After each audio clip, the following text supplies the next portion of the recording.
Hello అండి, నా పేరు సురేష్ అండి. ఈరోజు మన బిగినర్స్ ప్లేలిస్ట్లో ఫ్యాక్టోరియల్ని ఎలా క్యాలిక్యులేట్ చేయాలన్న విషయం గురించి తెలుసుకుందాం అండి. ఇదేంటి ఫ్యాక్టోరియల్ ఆల్రెడీ చెప్పేశాడు కదా, ఇది మళ్ళీ చెప్తాడేంటి, సేమ్ వీడియో చేస్తున్నాడు ఏంటి అని అనుకోకండి. దానికి ఒక కారణం ఉందండి.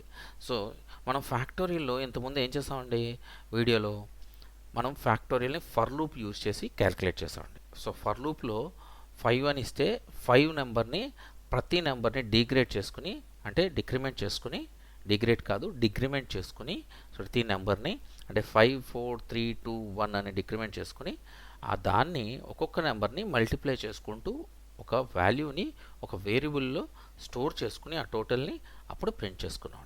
సో అక్కడ చెప్పాలంటే ఫర్ లూప్ని యూజ్ చేసి చేసామండి. సో అదే ఫ్యాక్టోరియల్ని వైల్ లూప్ యూజ్ చేసి కూడా చేయొచ్చు. ఓకే, సో అయితే ఇక్కడ క్వశ్చన్ లూప్ యూజ్ చేస్తున్నామా లేదా అనేది కాదండి. సో ఇక్కడ నేను ఇప్పుడు మీకు చెప్పబోయే టాపిక్ ఏదైతే ఉందో ఫ్యాక్టోరియల్ని ఎందుకు చెప్తున్నాను అని అంటే అండి, సో ఫర్ లూప్ కానీ వైల్ లూప్ కానీ యూజ్ చేయకుండా ఓకే మనం ఫ్యాక్టోరియల్ని క్యాలిక్యులేట్ చేయబోతున్నామండి. సో అలా ఎలా అవుతుంది, లూప్ యూజ్ చేయకపోతే మనకి ప్రతి నెంబర్ని ఎలా తెచ్చుకుంటుంది అన్న ఆలోచన రావచ్చండి. సో ఆ ఆలోచనని సాటిస్ఫై చేసేదే రికర్షన్ అనమాట. సో ఈ రికర్షన్ ఏంటంటే మనం ఫంక్షన్లో ఒక ఫంక్షన్ నేమ్ పెట్టుకున్నాం అనుకోండి, ఆ ఫంక్షన్లో అదే నేమ్ని అదే ఫంక్షన్లో మళ్ళీ యూజ్ చేస్తే రికర్షన్ అంటారు. కన్ఫ్యూజన్గా ఉంటుంది మీకు, నాకు కూడా ఫస్ట్లో కన్ఫ్యూజన్గానే ఉందండి. ఓకే, సో కన్ఫ్యూజన్ మీకు దూరం చేయాలి అని అంటే నేను కోడింగ్ రాయాలండి. సో మీకు ప్రోగ్రామ్ రాసి చేసి చూపిస్తాను, అప్పుడు రికర్షన్ అంటే ఏంటి అని అర్థమైపోతుంది. ఓకే, సో దీనికోసం మనం ఒక ఫంక్షన్ నేమ్ తీసుకుందాము, ఫ్యాక్టోరియల్ అని. సో ఫ్యాక్టోరియల్లో ఎన్ పాస్ చేద్దాము. So N if function statement రాస్తున్నానండి. If N double equal to 0 అయితే or N double equal to 1 అయినా return 1. Okay, else F equal to N multiply factorial. చూడండి ఇక్కడ ఇప్పుడు మనకి రికర్షన్ వాడుతున్నామండి. సో ఇదేంటి అని అంటే యాక్చువల్లీ ఫంక్షన్ నేము ఫ్యాక్టోరియల్ అండి. సో మళ్ళీ నేను అదే వర్డ్ని లోపల వాడుతున్నాను, చూసారా. సో అదే నోడ్ని లోపల వాడి చేస్తున్నాను కాబట్టి దీన్ని ఫ్యాక్టోరియల్ కాన్సెప్ట్ అంటారు, అంటే రికర్షన్ కాన్సెప్ట్ అంటారు అనమాట. ఓకే, సో ఒక ఫంక్షన్ నేమ్ని మళ్ళీ అదే ఫంక్షన్లో యూజ్ చేస్తే రికర్షన్ అంటారు అనమాట. ఓకే, సో ఇలాగా నేను ఇప్పుడు ఇక్కడ మీకు ఏం చేస్తానండి, చూడండి ఎన్ మల్టిప్లై ఫ్యాక్టోరియల్ ఎన్ మైనస్ 1 అని చెప్పి ఇక్కడ రాశానండి. ఇదే లాజిక్ అండి, చిన్న లాజిక్ అంతే. Okay, return F. సో ఏదైతే రిజల్ట్ వస్తుందో మనకి ఎఫ్లోకి రిటర్న్ చేయమని చెప్పేసి అడిగాం. దీన్నే డైరెక్ట్గా రిటర్న్ చేయొచ్చండి, మీరు ఎఫ్ అని కూడా రాయక్కర్లేదు. ఇక్కడ చూడండి, ఇక్కడ ఈ రిటర్న్ ఏదైతే ఉందో ఓకే, సో ఇక్కడే ఎఫ్ అనే వేరియబుల్ తీసుకోకుండా రిటర్న్ అని ఇక్కడ ఇచ్చేయచ్చు అనమాట. చూసారు, ఇలా డైరెక్ట్గా రిటర్న్ ఇచ్చేయచ్చు. సో ఫంక్షన్ అయిపోయిందండి, అంతే, ఇంకేం లేదు. సో మనకి ఇప్పుడు ఫ్యాక్టోరియల్ క్యాలిక్యులేట్ అయిపోతుందండి. ఎలా అయిపోతుంది, సో ఫస్ట్ మనం ఇన్పుట్ ఇవ్వాలి. ఇన్పుట్ ఇవ్వడానికి ఇక్కడ నమ్ ఈక్వల్ టు మనం ఏ నెంబర్కి ఫ్యాక్టోరియల్ కావాలంటే ఆ నెంబర్ ఇస్తానమాట. సో ఇప్పుడు ఆ ఫంక్షన్ని ఈ నెంబర్ని ఆ ఫంక్షన్లోకి కాలప్ చేయాలి. Okay, so results equal to factorial అని నమ్ని కాలప్ చేస్తారండి. ఓకే, సో కాలప్ చేశాను. ఇప్పుడు రిజల్ట్స్ని ప్రింట్ చేద్దామండి. సో మనం ఇంతకుముందు అనుకున్నాం కదండి, మనం ఏంటి ప్రతిదాన్ని కూడా ఫార్మాట్ చేద్దాం. Okay, so F so factorial of number కదండి, నమ్ ఈజ్ ఓకే రిజల్ట్స్, రైట్. ఇప్పుడు ఫార్మాట్ చేసేసాం. ఓకే, సో ఇక ఫంక్షన్కి వస్తే మనకి ఇదేంటి ఇంత చిన్నగా ఉంది, ఫ్యాక్టోరియల్ ఎలా క్యాలిక్యులేట్ అయిపోద్ది అని ఆలోచన పెట్టుకోకండి. సో మీకు దీని గురించి ఎక్స్ప్లెయిన్ చేస్తాను, అలాగే డీబగ్గర్లో కూడా విజువలైజ్ చేసి మీకు క్లియర్గా చెప్తానండి. ఓకే, సో ఇక్కడ చూస్తే మీరు ఫస్ట్ స్టేట్మెంట్ నేను రాసింది ఏంటంటే అండి, మనకి ఈ నమ్ అనే దాంట్లో 0 ఎంటర్ చేసినా 1 ఎంటర్ చేసినా 1 కిందే రిటర్న్ ఇవ్వమని చెప్పానండి. ఎందుకు అలా చెప్పానంటే అండి, మనకు 0 యొక్క ఫ్యాక్టోరియల్ ఎలా క్యాలిక్యులేట్ చేస్తుంటే ఏమి ఉండదు, 1 యొక్క ఫ్యాక్టోరియల్ ఏమీ లేదు. అదే 2 అనుకోండి, 2 ఇంటూ 1. అదే 3 అనుకోండి, 3 ఇంటూ 2 ఇంటూ 1. 4 అనుకోండి, 4 ఇంటూ 3 ఇంటూ 2 ఇంటూ 1. సో అందుకనే ఈ రెండిట్లో ఏది ఇందులో ఇచ్చినా కూడా రిటర్న్ 1 కింద తీసుకోమని చెప్పాను అనమాట అండి. ఓకే, సో నెక్స్ట్ ఎల్స్ కండిషన్లోకి వస్తే ఈ రెండు కాకుండా వేరే నెంబర్ కానీ ఎంటర్ చేస్తే ఈ ఫంక్షన్ రన్ అవ్వాలని చెప్పేసి రాశానండి. సో ఈ ఫంక్షన్ ఏంటండి, n multiply factorial n minus 1. So ఇక్కడ ఏం జరుగుతుందంటే అండి, ప్రతి ఒక్క నెంబర్ని చూడండి, n-1 అంటే ఏంటండి, n-1 అంటే ఒక్కొక్కటి మైనస్ అవుతుంది అనమాట అండి. అంటే 5 వచ్చింది, n వాల్యూ 5 కదండి.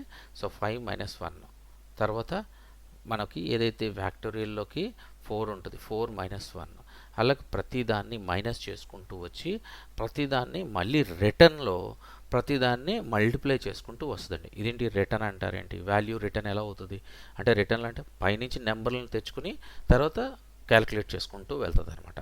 సో ఎలా వెళ్తుంది అనే విషయాన్ని మీకు డీబగ్గర్లో చూస్తే మీకు అర్థమవుతుందండి. ఓకే, సో ఇప్పుడు నేను ఇది రన్ చేశాను. ఇదిగోండి, ఫ్యాక్టోరియల్ ఆఫ్ 5 ఈజ్ 120 ఇలాగా. అలాగే పై స్టేట్మెంట్ చూడండి, 1 నేను ఇచ్చాను అనుకోండి, factorial of 1 is 1. Okay, so అలాగా 7 ఇస్తే factorial of 7 is 5040.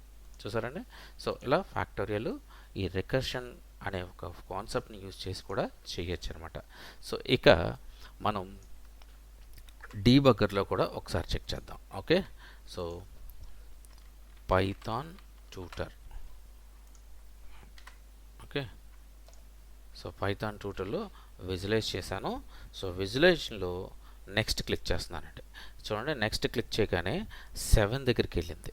7 first execution ఏమైందండి, ఫ్యాక్టోరియల్ అనే ఫంక్షన్ దగ్గరికి వెళ్ళి చెక్ చేసుకుంది. సో ఒక ఫంక్షన్ ఉంది, ఫ్యాక్టోరియల్ అనే ఫంక్షన్. ఓకే, సో ఇప్పుడు ఆ ఫ్యాక్టోరియల్ అనే ఫంక్షన్లో n అని పాస్ చేసాం. సో ఆ n వాల్యూ ఎంత, 7. సో 7 వెళ్ళి తీసుకొచ్చుకుంటుంది అనమాట. చూసారా, 7 వచ్చింది. సో 7 తెచ్చుకున్న తర్వాత మనకి ఫ్యాక్టోరియల్ ఆ నెంబర్ని ఫంక్షన్లోకి పాస్ చేస్తాం. సో పాస్ చేసాం కాబట్టి ఇది మళ్ళీ ఫస్ట్ లైన్లోకి వెళ్ళిపోతుందండి. అదిగో చూసారా, సో ఫస్ట్ లైన్లోకి వెళ్ళిపోతుంది. తర్వాత ఈ నెంబర్ ఏదైతే ఉందో ఆ నెంబరు ఇఫ్ కండిషన్లో చెక్ చేసుకుంటుంది, అది ఈక్వల్ టు 0నా కాదా, 1నా కాదా, కాదు, కాకపోతే ఎల్స్ కండిషన్లోకి వెళ్ళిపోతుంది. సో ఎల్స్ కండిషన్లో మీరు గమనిస్తే మనం ఆల్రెడీ ఒక చిన్న లాజిక్ రాసాం. ఏంటి, n మల్టిప్లై ఫ్యాక్టోరియల్ n-1 అని రాసాం. ఓకే, సో ఈ ఫంక్షన్ని బేస్ చేసుకుని ఒక నెంబర్ని మైనస్ చేసేస్తుందండి ఇంటర్నల్గా. చూసారా, n ఇప్పుడు మనకి స్టోర్ చేసుకుంటుంది. అంటే ఇప్పుడు ఫస్ట్ రికర్షన్ రన్ అవుతుంది అనమాట అండి. సో రికర్షన్ రన్ అవుతుంది కాబట్టి 7, 6 అలాగా ప్రతి నెంబర్ని మైనస్ చేసుకుని ఆ నెంబర్లన్నిటిని కూడా స్టోర్ చేసుకుంటుందండి.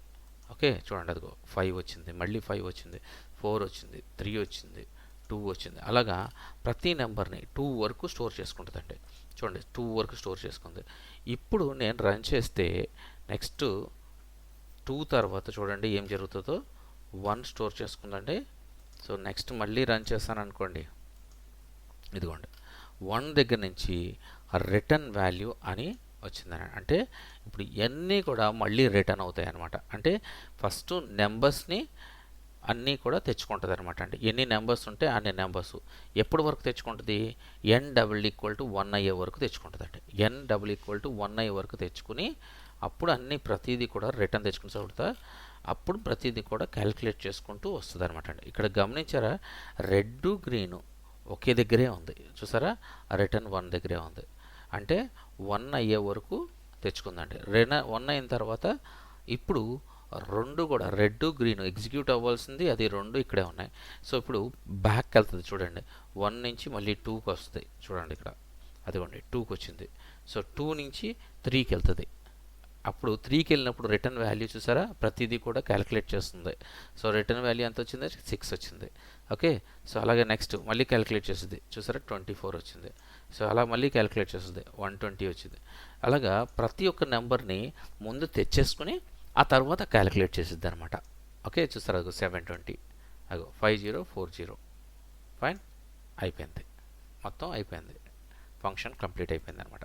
సో ఇలాగా ప్రింట్ కూడా వచ్చేసింది. ఇదిగోండి, ఫ్యాక్టోరియల్ ఆఫ్ 7 ఈజ్ 5040. సో ఇలా రికర్షన్ మెథడ్ యూజ్ చేసి మనం ఇలా ఫ్యాక్టోరియల్ని క్యాలిక్యులేట్ చేయొచ్చు అనమాట. సో ఇలాంటి కాన్సెప్ట్స్ చాలా చేయొచ్చు. మీకు ఫ్యాక్టోరియల్ని ఒక ఎగ్జాంపుల్ కింద చూపించానండి, అంతేనండి. అంటే రికర్షన్స్ అనేది ఎలా యూస్ చేయొచ్చు. ఇది చిన్న లాజిక్ అండి, మనకి ఫస్ట్లో అర్థం కాదు. ఓకే, స్టార్టింగ్లో కొంచెం ఇబ్బందిగానే ఉంటుంది, కానీ ఒక్కసారి మీరు అర్థం చేసుకోవాలి అని అంటే ఈ డీబగ్గర్లోకి వెళ్ళి అది ఏం జరుగుతుంది అనేది చూడండి. ఏం జరుగుతుందని చూస్తే మనకి ఆ ఫంక్షను అర్థమవుతుందండి. సో ఇక్కడ మనకి రికర్షన్ యూజ్ చేయడం వల్ల ఫస్ట్ మనకి ఏం చేసిందండి, ఫ్యాక్టరీలో ఉన్న నెంబర్లన్నీ కూడా తెచ్చుకుని పెట్టుకుంది. ఎక్కడి వరకు తెచ్చి పెట్టుకుంది, అది 1 అయ్యే వరకు, n=1 అయ్యే వరకు తెచ్చిపెట్టుకుంది అనమాట. తెచ్చిపెట్టుకున్న తర్వాత అప్పుడు ప్రతి వాల్యూని రిటర్న్ చేసుకుంటూ వచ్చిందండి. అంటే రిటర్న్ చేసుకోవడం అంటే ఏంటంటే క్యాలిక్యులేట్ చేసుకుంటూ వచ్చిందనమాట ఒక్కొక్క దాన్ని. సో క్యాలిక్యులేట్ చేసుకునేసరికి టాప్లో మనకు 7 వచ్చింది కాబట్టి 7 వాల్యూ ఏదైతే ఉందో రిజల్ట్లో ప్రింట్ చేసి మనకి రిజల్ట్ ప్రింట్ అయిపోయింది. సో అది రికర్షన్ అనేది. ఓకే, సో మీకు అర్థమైందని నేను అనుకుంటున్నాను. ఇన్ కేస్ ఒకవేళ అర్థం కాకపోతే మీరు కమెంట్ తప్పకుండా చేయండి దయచేసి. మీరు తప్పకుండా చేస్తేనే, మీరు కమెంట్ చేస్తేనే నాకు మీకు అర్థమైందో లేదో చెప్తానండి, తెలిసిద్ది అనమాట. నాకు తెలిసిద్ది అనమాట. సో ఒకవేళ అర్థం కావట్లేదు అనుకో, ఓకే, నేను చెప్పే విధానం మార్చుకుంటా. మీకు అర్థం కాకపోతే నేను చెప్పే విధానం మీకు అర్థమయ్యేలాగా నేను మార్చుకుంటానండి. ఓకే, సో దయచేసి కామెంట్ మాత్రం చేయడం మర్చిపోకండి. ఓకేనండి, బాయ్ అండి.